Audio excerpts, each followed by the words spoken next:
Guys കൊച്ചിയിലാണുള്ളത്. അപ്പോൾ കുറേ നാളത്തെ ഒരു ആഗ്രഹമായിരുന്നു ആലുവ അൽസാജിലെ ചട്ടിച്ചോറ് കഴിക്കണം എന്നുള്ളത്. പ്രത്യേകിച്ച് ഫിഷ് ചട്ടിച്ചോറ് ഒരുപാട് വ്ളോഗേഴ്സൊക്കെ വീഡിയോ ചെയ്യുന്ന കണ്ടിട്ടുണ്ട്. സോ ഇപ്പോൾ ഒരു ചാൻസ് കിട്ടിയേക്കാണ് നമുക്ക് ആലുവ അൽസാജിലെ ചട്ടിച്ചോറ് കഴിക്കാൻ വേണ്ടിയിട്ട്. സോ നമുക്ക് പോയി ആലുവ അൽസാജിലെ ചട്ടിച്ചോറ് കഴിക്കാം. സോ ഗൈസ്, ഞാൻ എത്തിയത് ഒരു 12 മണി ടൈമിലായിരുന്നു. പക്ഷെ നമുക്ക് 2 മണിക്കൊക്കെ അനുഭവപ്പെടുന്ന ഒരു തിരക്കായിരുന്നു അവിടെ ഉണ്ടായിരുന്നത്. അത്രയും നല്ല തിരക്കുണ്ടായിരുന്നു. ഞാൻ ഇവിടുത്തെ മെനു ഒക്കെ എടുത്ത് നോക്കിയപ്പോൾ ചിക്കനിലും ഫിഷിലും ഒക്കെ ഒരുപാട് വെറൈറ്റീസ് ഉണ്ട്. പക്ഷെ ഞാൻ ചട്ടിച്ചോറ് തന്നെയാണ് ഓർഡർ ചെയ്തത്. ഫസ്റ്റ് ടൈമാണ് ഞാൻ ചട്ടിച്ചോറ് ട്രൈ ചെയ്യാൻ പോകുന്നത്. അത് അൽസാജിൽ ട്രൈ ചെയ്യുന്നതിൽ ഭയങ്കര സന്തോഷമുണ്ട്. കാരണം കുറേ നാളത്തെ ഒരു ആഗ്രഹമായിരുന്നു. അപ്പോൾ ഞാൻ ഓർഡർ ചെയ്തിരുന്നത് ഫിഷ് ചട്ടിച്ചോറാണ്. അതിൻ്റെ അകത്ത് fish fry, fish curry, fish ഉലർത്തിയത്, ഫിഷ് പീര, കൂട്ടുകറികളൊക്കെയാണ് വരുന്നത്. പിന്നെ ചട്ടി വെക്കാൻ വേണ്ടിയിട്ട് ഇങ്ങനൊരു വളയം വന്നിട്ടുണ്ട്. So waiting. ഇനി ഇവിടുത്തെ ആംബിയൻസ് പറയുകയാണെന്നുണ്ടെങ്കിൽ റിസോർട്ട് ഒരു കായലിനോട് കൂടി ചേർന്നിട്ടാണ് ഇരിക്കുന്നത് കേട്ടോ. അതുകൊണ്ട് തന്നെ മനോഹരമായിട്ടുള്ള ഒരു കാഴ്ചയായിരുന്നു, ബ്യൂട്ടിഫുൾ ആയിരുന്നു. പിന്നെ അവരത് ചെയ്തേക്കുന്നതും നല്ല സൂപ്പറായിട്ടാണ് ചെയ്തേക്കുന്നത് കേട്ടോ.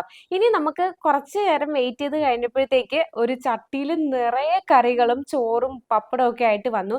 ഇതിൻ്റെ അകത്ത് അച്ചാറ്, ബീട്രൂട്ട് തോരൻ, അതുപോലെ തന്നെ ഒരു എരിശ്ശേരി കറി, ചമ്മന്തി, മീൻ വറുത്തത്, അത് മത്തി വറുത്തതായിരുന്നു, അത് ഒരു പീസേ ഉണ്ടായിരുന്നുള്ളൂ.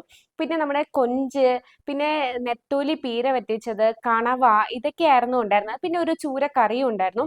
കാണാൻ തന്നെ ഭയങ്കര കളർഫുൾ ആയിരുന്നു കേട്ടോ.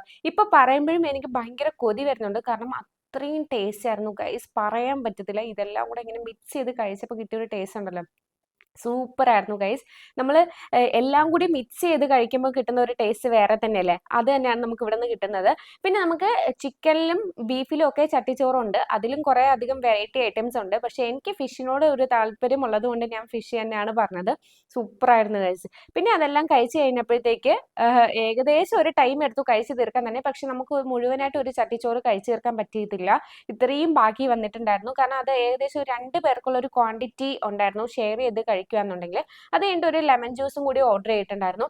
ഇതെല്ലാം കഴിച്ച് നമ്മൾ ബില്ല് പേ ചെയ്തതിന് ശേഷം നമ്മൾ പെട്ടെന്ന് തന്നെ നമുക്ക് അവിടെ നിന്ന് ഇറങ്ങി പോകാൻ തോന്നത്തില്ല. അതിന്റെ കാരണം എന്താ വെച്ചാൽ അവിടെ നമുക്ക് വിശ്രമിക്കാൻ വേണ്ടിയിട്ട് തന്നെ ഒരു സ്ഥലമുണ്ട്. എന്ന് വെച്ചാൽ കിടന്നുറങ്ങാൻ വേണ്ടിയിട്ടൊന്നുമല്ല, ഇരുന്ന് നമുക്ക് അവിടേക്ക് ആ പരിസരമൊക്കെ ഒന്ന് ആസ്വദിക്കാൻ വേണ്ടിയിട്ടുള്ള ഒരു സ്പേസ് അവിടെ തന്നെ ഉണ്ട്.